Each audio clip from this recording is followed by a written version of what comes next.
Hi, ಕಲ್ಪಾಸ್ ಚಾನಲ್ಗೆ ಎಲ್ಲರಿಗೂ ಸ್ವಾಗತ. ಇವತ್ತು ನಾನು ಸ್ಪೆಷಲ್ ಆಗಿ ತುಂಬ ಕ್ವಿಕ್ಕಾಗಿ ಮಾಡುವಂತಹ ಕಿಚಡಿ ಮಾಡ್ತಾಯಿದ್ದೀನಿ. ತುಂಬ ಟೇಸ್ಟಿಯಾಗಿರುತ್ತೆ ಹಾಗೂ ಡಿಫ್ರೆಂಟಾಗಿ ಮಾಡ್ತಾಯಿದ್ದೀನಿ. ಯಾವ ರೀತಿ ಅಂತ ನೋಡ್ಕೊಳ್ಳೋಣ ಬನ್ನಿ. ಕಿಚಡಿ ಮಾಡೋದಕ್ಕೋಸ್ಕರ 1 ಕಪ್ ಅಕ್ಕಿ ತೊಗೊಂಡಿದ್ದೀನಿ. ಕರೆಕ್ಟಾಗಿ 1 ಕಪ್ ಅಕ್ಕಿ, ಅರ್ಧ ಕಪ್ಪು ಹೆಸರುಬೇಳೆ, 1/4 ಕಪ್ಪು ಮಸೂರ್ ದಾಲ್ ತೊಗೊಂಡಿದ್ದೀನಿ. ಮಸೂರ್ ದಾಲ್ ನೋಡಿ, ಅದು 1/4 ಕಪ್ಪಿನಷ್ಟು ಹೆಸರು ಕಾಳು ತೊಗೊಂಡಿದ್ದೀನಿ.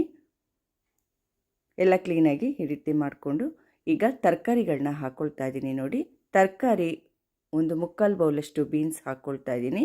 ಎಲ್ಲವನ್ನು ಕ್ಲೀನಾಗಿ ತೊಳೆದಿದ್ದೀನಿ. 1 ಆಲೂಗೆಡ್ಡೆ ಈ ರೀತಿಯಾಗಿ ಕಟ್ ಮಾಡಿಬಿಟ್ಟು ಹಾಕ್ಕೊಂಡಿದ್ದೀನಿ. 1 ಕ್ಯಾರೆಟ್ ಹಾಕ್ಕೊಂಡಿದ್ದೀನಿ. 1 ಕ್ಯಾಪ್ಸಿಕಮ್ ಹಾಕ್ಕೊಂಡಿದ್ದೀನಿ. ನೋಡಿ, 1 ಕ್ಯಾಪ್ಸಿಕಮ್ ಹಾಕ್ಕೊಳ್ತಾ ಇದ್ದೀನಿ.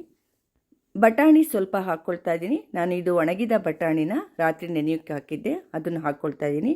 ಹಸಿ ಬಟಾಣಿ ಕೂಡ ಹಾಕ್ಕೋಬೋದು. ಟೊಮೆಟೊ 2 ಸಣ್ಣದಾಗಿ ಕಟ್ ಮಾಡಿಬಿಟ್ಟು ಟೊಮೆಟೊ 2 ಹಾಕ್ಕೊಳ್ತಾ ಇದ್ದೀನಿ. ನೋಡಿ, ಈರುಳ್ಳಿ 1 ಈ ರೀತಿ ಉದ್ದವಾಗಿ ಕಟ್ ಮಾಡಿಬಿಟ್ಟು ಹಾಕ್ಕೊಳ್ತಾ ಇದ್ದೀನಿ. ಕೊತ್ತಂಬರಿ ಸೊಪ್ಪು ಸ್ವಲ್ಪ, ಹಸಿರು ಮೆಣಸಿನ್ಕಾಯಿ ನೋಡಿ 2 ಸೀಳ್ಬಿಟ್ಟು ಈ ರೀತಿ ಹಾಕ್ಕೊಂಡಿದ್ದೀನಿ. ಹಸಿರು ಮೆಣಸಿನ್ಕಾಯಿ ಬೇಡ ಅನ್ನೋರು, ಗ್ಯಾಸ್ಟ್ರಿಕ್ ಪ್ರಾಬ್ಲಮ್ ಎಲ್ಲ ಇದೆ ಅನ್ನೋರು ಅದನ್ನು ಹಾಕದೇ ಇದ್ದರೂ ನಡೆಯುತ್ತೆ.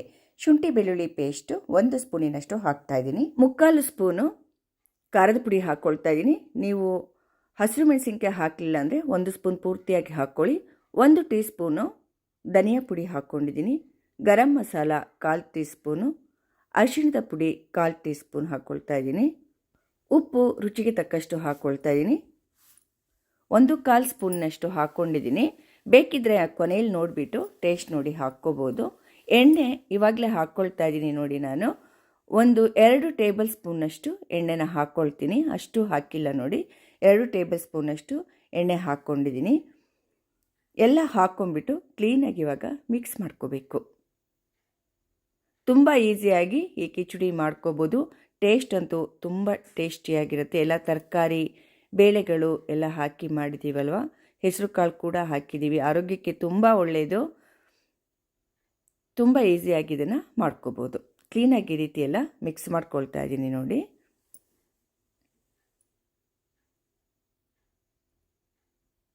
ಇವಾಗ ಎಲ್ಲ ಕ್ಲೀನಾಗಿ ಮಿಕ್ಸ್ ಮಾಡಿ ಆಯಿತು. ಅರ್ಧ ಕಪ್ಪು ಮೊಸರು ಹಾಕ್ಕೊಳ್ತಾ ಇದ್ದೀನಿ. ತುಂಬ ಟೇಸ್ಟ್ ಕೊಡುತ್ತೆ ಈ ರೀತಿ ಮೊಸರು ಹಾಕೋದ್ರಿಂದ. ಅರ್ಧ ಕಪ್ಪಿನಷ್ಟು ಮೊಸರನ್ನು ಹಾಕ್ಕೊಳ್ತಾ ಇದ್ದೀನಿ. ನೋಡಿ, ಅದು ಹಾಕಿದ ಮೇಲೆ ಸ್ವಲ್ಪ ಈ ರೀತಿಯಾಗಿ ಮಿಕ್ಸ್ ಮಾಡ್ಕೋಬೇಕು. ನಾನು ಫಸ್ಟೇ ಇದಕ್ಕೆ ನೀರನ್ನು ಕಾಯೋದಕ್ಕೆ ಇಟ್ಟಿದ್ದೀನಿ. 1 ಕಪ್ ಅಕ್ಕಿಗೆ ನಾನು 6 ಕಪ್ಪು ನೀರನ್ನು ಕಾಯೋದಕ್ಕೆ ಇಟ್ಟಿದ್ದೀನಿ. ಅದನ್ನು ಇವಾಗ ಹಾಕ್ಕೊಳ್ತೀನಿ. 6 ಕಪ್ ನೀರು ಹಾಕ್ಕೊಳ್ತಾ ಇರೋದು. ಬಿಸಿ ನೀರು ಕುದೀತಾ ಇದೆ, ಆ ನೀರನ್ನೇ ಹಾಕ್ಕೊಂಡಿದ್ದೀನಿ. ಹಾಕ್ಕೊಂಡ್ಮೇಲೆ ಎಲ್ಲ ಒಂದ್ಸಲ ಈ ರೀತಿಯಾಗಿ ಕ್ಲೀನಾಗಿ ಮಿಕ್ಸ್ ಮಾಡಬೇಕು. ಲಿಡ್ನ ಕ್ಲೋಸ್ ಮಾಡ್ತಾ ಇದ್ದೀನಿ. 2 ವಿಸಲ್ ಆಗಬೇಕು. ಇದು 2 ವಿಷಲ್ ಆಗಿ ಪೂರ್ತಿಯಾಗಿ ಗ್ಯಾಸೆಲ್ಲ ರಿಲೀಸ್ ಆದಮೇಲೆ ನಾನು ಇದನ್ನು ತೆಗಿತಾ ಇದ್ದೀನಿ. ನೋಡಿ, ಕುಕ್ಕರ್ ಮುಚ್ಚಳ ಕರೆಕ್ಟಾಗಿ ಆಗಿದೆ. ಏನಾದರೂ ಗಟ್ಟಿ ಆದರೆ ಸ್ವಲ್ಪ ನೀರು ಹಾಕ್ಕೋಬೇಕಾಗತ್ತೆ. ಇನ್ನು ನೋಡಿ, ಚೆನ್ನಾಗಾಗಿದೆ ಕಿಚಡಿ, ಚೆನ್ನಾಗಿ ಬೆಂದಿದೆ, ಕರೆಕ್ಟಾಗಿ ಬೆಂದಿದೆ. ಇದು ಸ್ವಲ್ಪ ಗಟ್ಟಿಯಾಗಿದೆ. ನಾನು ಇದಕ್ಕೆ ಮತ್ತೆ ನೀರನ್ನು ಹಾಕ್ಕೊಳ್ತೀನಿ. ಮೊದಲೇ ನಾನು 2 ಕಪ್ನಷ್ಟು ನೀರನ್ನು ಕುದಿಯೋದಕ್ಕೆ ಇಟ್ಟಿದ್ದೀನಿ. ಎಷ್ಟು ಬೇಕಾಗುತ್ತೋ ನೋಡಿಕೊಂಡು ಅಷ್ಟು ನೀರನ್ನು ಹಾಕ್ಕೊಳ್ತೀನಿ. ಇವಾಗ ನೋಡಿ, ಕುದ್ದಂತಹ ನೀರನ್ನು ಹಾಕ್ಕೊಳ್ತಾ ಇದ್ದೀನಿ. ಕಿಚಡಿ ಸ್ವಲ್ಪ ತೆಳುವಾಗಿದ್ದರೆ ಚೆಂದ. ಸ್ವಲ್ಪ ಟೇಸ್ಟ್ ನೋಡಿದೆ, ಉಪ್ಪು ಸಾಲ್ಟೇಜ್ ಅನ್ನಿಸ್ತು. ಅದಕ್ಕೆ ಈಗ ಇನ್ನೊಂದು ಸ್ವಲ್ಪ ಉಪ್ಪನ್ನು ಹಾಕಿದ್ದೀನಿ. ಉಪ್ಪು ಹಾಕಿದ ಮೇಲೆ, ನೀರು ಉಪ್ಪು ಎಲ್ಲ ಹಾಕಿದ ಮೇಲೆ ಮತ್ತೆ ಎಲ್ಲ ಕ್ಲೀನಾಗಿ ಕೈ ಆಡಿಸ್ಕೋಬೇಕು. ನೀವು ಮಧ್ಯಾಹ್ನ ಲಂಚ್ ಬಾಕ್ಸಿಗೆಲ್ಲ ತೊಗೊಂಡೋಗೋದಾದರೆ ಇನ್ನೂ ಒಂದು ಸ್ವಲ್ಪ ನೀರು ಹಾಕ್ಕೊಂಡು ತೆಳುವಾಗಿ ಮಾಡ್ಕೊಳ್ಳಿ. ಇವಾಗಲೇ ಉಪಯೋಗಿಸೋದಾದರೆ ಇಷ್ಟು ತೆಳು ಇದ್ದರೆ ಸಾಕಾಗತ್ತೆ. ಕಿಚಡಿ ತಣ್ಣಗಾದ ಮೇಲೆ ಸ್ವಲ್ಪ ಗಟ್ಟಿಯಾಗುತ್ತೆ. ಆದ್ದರಿಂದ ಇನ್ನೊಂದು ಸ್ವಲ್ಪ ಜಾಸ್ತಿ ನೀರು ಹಾಕಿಬಿಟ್ಟು ಲಂಚ್ ಬಾಕ್ಸಿಗೆಲ್ಲ ತೊಗೊಂಡೋದ್ರೆ ಚೆನ್ನಾಗಿರುತ್ತೆ. ತಣ್ಣಗಾದ ಮೇಲೆ ಗಟ್ಟಿ ಆದರೆ ಪುನಃ ಇನ್ನೊಂದು ಸ್ವಲ್ಪ ನೀರು ಹಾಕ್ಕೊಂಡ್ಬಿಟ್ಟು ಮತ್ತೆ ಬಿಸಿ ಮಾಡಿಕೊಂಡ್ರೆ ತುಂಬ ಟೇಸ್ಟಿಯಾಗಿರುತ್ತೆ. ಕಿಚಡಿ ಇವಾಗ ರೆಡಿಯಾಗಿದೆ. ಹೀಗೆ ಬೇಕಾದರೂ ನೀವು ಉಪಯೋಗಿಸ್ಬೋದು. ಇನ್ನು ಎಕ್ಸ್ಟ್ರಾ ನಿಮಗೆ ಟೇಸ್ಟ್ ಬೇಕು ಅಂದರೆ ನೋಡಿ ಒಗ್ಗರಣೆ ಸೌಟು ಇಟ್ಕೊಂಡಿದ್ದೀನಿ. 1 ಟೀ ಸ್ಪೂನಷ್ಟು ತುಪ್ಪ ಹಾಕ್ಕೊಳ್ತಾ ಇದ್ದೀನಿ. ತುಪ್ಪ ಕ್ಲೀನಾಗಿ ಕರಗಬೇಕು, ಚೆನ್ನಾಗಿ ಬಿಸಿಯಾಗಬೇಕು ತುಪ್ಪ ಬಿಸಿಯಾದ ನಂತರ ಇದಕ್ಕೆ ಸಣ್ಣದಾಗಿ ಕಟ್ ಮಾಡಿಕೊಂಡಂತಹ ಬೆಳ್ಳುಳ್ಳಿ ಎಸಳು ಹಾಕ್ತಾ ಇದ್ದೀನಿ. 1 ಗಡ್ಡೆಯಷ್ಟು ಬೆಳ್ಳುಳ್ಳಿನ ಸಣ್ಣದಾಗಿ ಸಿಪ್ಪೆ ಬಿಡಿಸಿ ಕಟ್ ಮಾಡಿಕೊಂಡಿದ್ದೆ. ಅದನ್ನು ಹಾಕಿಬಿಟ್ಟು ಕ್ಲೀನಾಗಿ ಕೆಂಪಗಾಗೋವರೆಗೆ ಇದನ್ನು ಫ್ರೈ ಮಾಡ್ಕೋಬೇಕು.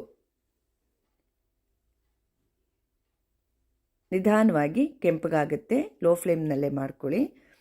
ಆಮೇಲೆ ಇದಕ್ಕೆ ಅರ್ಧ ಸ್ಪೂನಿನಷ್ಟು ಜೀರಿಗೆ ಹಾಕ್ಕೊಳ್ತಾ ಇದ್ದೀನಿ. ಜೀರಿಗೆ ಹಾಕಿ ಮತ್ತೆ ಸ್ವಲ್ಪ ಹೀಗೆ ಕೈ ಆಡಿಸ್ತಾ ಇರಬೇಕು. ನೋಡಿ ಕೆಂಪಗಾಗ್ತಾ ಬಂತು ಬೆಳ್ಳುಳ್ಳಿ. ಈ ಹಂತದಲ್ಲಿ ನಾನು ಸ್ಟವ್ನ ಆಫ್ ಮಾಡ್ಕೊಂಡಿದ್ದೀನಿ. ಇವಾಗ ಇದನ್ನು ನಾನು ಕಿಚಡಿಗೆ ಹಾಕ್ಕೊಳ್ತೀನಿ. ತುಂಬ ಚೆನ್ನಾಗಿರುತ್ತೆ ಫ್ಲೇವರ್. ಈ ರೀತಿ ಬೆಳ್ಳುಳ್ಳಿನ ತುಪ್ಪದಲ್ಲಿ ಹುರಿದುಬಿಟ್ಟು ಹಾಕಿದ್ರೆ, ಒಗ್ಗರಣೆಯಲ್ಲಿ ಮಾಗಿಸ್ಬಿಟ್ಟು ತುಂಬಾ ಟೇಸ್ಟಿಯಾಗಿರುತ್ತೆ. ಮತ್ತು ಇದನ್ನು ಕ್ಲೀನಾಗಿ ಎಲ್ಲ ಮಿಕ್ಸ್ ಮಾಡ್ಕೊಳ್ತಾ ಇದ್ದೀನಿ. ಡಯೆಟ್ ಮಾಡೋರಿಗಂತೂ ಈ ರೆಸಿಪಿ ತುಂಬಾ ಒಳ್ಳೆಯದು. ಇದರಲ್ಲಿ ಅಕ್ಕಿ ಜೊತೆಗೆ ಬೇರೆ ಕಾಳು ಬೇಳೆಗಳು ಹಾಗೂ ತರಕಾರಿ ಉಪಯೋಗಿಸಿರೋದ್ರಿಂದ ಡಯೆಟ್ ಮಾಡೋರಿಗಂತೂ ತುಂಬ ಒಳ್ಳೆಯದು. ಎಲ್ಲರಿಗೂ ಆರೋಗ್ಯಕ್ಕೆ ತುಂಬ ಒಳ್ಳೆಯದಾದ ಕಿಚಡಿ ಇದು. ತುಂಬ ಒಳ್ಳೆಯ ರೆಸಿಪಿ. ಲಂಚ್ ಬಾಕ್ಸಿಗೆ ಕೂಡ ತುಂಬ ಒಳ್ಳೆಯ ರೆಸಿಪಿ. ಬ್ರೇಕ್ಫಾಸ್ಟಿಗಂತೂ ಸೂಪರ್ ಆಗಿರುತ್ತೆ. ಇದು ಬೇಗನೆ ಮಾಡ್ಕೊಂಡ್ಬಿಡ್ಬೋದು. ನಾನಿವಾಗ ಸರ್ವ್ ಮಾಡ್ತಾ ಇದ್ದೀನಿ ನೋಡಿ. ತುಂಬ ಟೇಸ್ಟಿಯಾದಂತಹ ರೆಸಿಪಿ ಇದು. ನಾನು ಮಾಡಿರೋ ಮೆಥಡು ನಿಮಗೆ ಇಷ್ಟ ಆಗಿದೆ ಅಂದ್ಕೊಂಡಿದ್ದೀನಿ. ಈ ರೀತಿಯಾಗಿ ಮೊಸರು ಜೊತೆಗೂ ಇದನ್ನು ತಿನ್ಬಹುದು. ನಾನು ಮಾಡಿರೋ ಕ್ವಾಂಟಿಟಿ ಸುಮಾರು 6 ಜನಕ್ಕೆ ಹೊಟ್ಟೆ ತುಂಬ ಆಗುತ್ತೆ. ನೀವು ಕಡಿಮೆ ಬೇಕು ಅನ್ನೋರು ಎಲ್ಲದರಲ್ಲೂ ಅರ್ಧ ಹಾಕ್ಕೊಂಡ್ಬಿಟ್ಟು ಮಾಡ್ಕೋಬೋದು. 3 ಜನಕ್ಕೆ ಬೇಕು, 4 ಜನಕ್ಕೆ ಬೇಕು ಅನ್ನೋರು ಅರ್ಧ ಹಾಕ್ಕೊಂಡು ಮಾಡ್ಕೋಬೋದು. ನೋಡಿ, ಹಪ್ಪಳ ಹಾಗೂ ಉಪ್ಪಿನಕಾಯಿ ಜೊತೆಗಂತೂ ಇದನ್ನು ತಿಂತಾ ಇದ್ದರೆ ಸೂಪರ್ ಆಗಿರುತ್ತೆ. ಬೇಕಿದ್ರೆ ನೀವು ಮೇಲ್ಗಡೆ ತುಪ್ಪ ಕೂಡ ಹಾಕ್ಕೋಬೋದು. ತುಪ್ಪ ಹಾಕ್ಕೊಂಡು ತಿನ್ಬೋದು. ತುಂಬ ಟೇಸ್ಟಿಯಾದಂತಹ ರೆಸಿಪಿ ಇದು. ನಿಮಗೆಲ್ಲ ತುಂಬ ಇಷ್ಟ ಆಗಿದೆ ಅಂದ್ಕೊಂಡಿದ್ದೀನಿ ಈ ಕಿಚಡಿ ರೆಸಿಪಿ. ದಯವಿಟ್ಟು ನನ್ನ ಚಾನಲ್ಗೆ ಸಬ್ಸ್ಕ್ರೈಬ್ ಆಗೋದನ್ನು ಖಂಡಿತವಾಗಿ ಯಾರೂ ಮರಿಬೇಡಿ. ಲೈಕ್ ಮಾಡಿ, ಶೇರ್ ಮಾಡಿ ಹಾಗೂ ಕಮೆಂಟ್ಸ್ ಮೂಲಕ ತಿಳಿಸಿ ಅಂತ ಹೇಳ್ತಾ ಎಲ್ಲರಿಗೂ ನನ್ನ ಧನ್ಯವಾದಗಳು. ಮುಂದಿನ ರೆಸಿಪಿಯೊಂದಿಗೆ ಮತ್ತೆ ಸಿಗ್ತೇನೆ. ನಮಸ್ಕಾರ.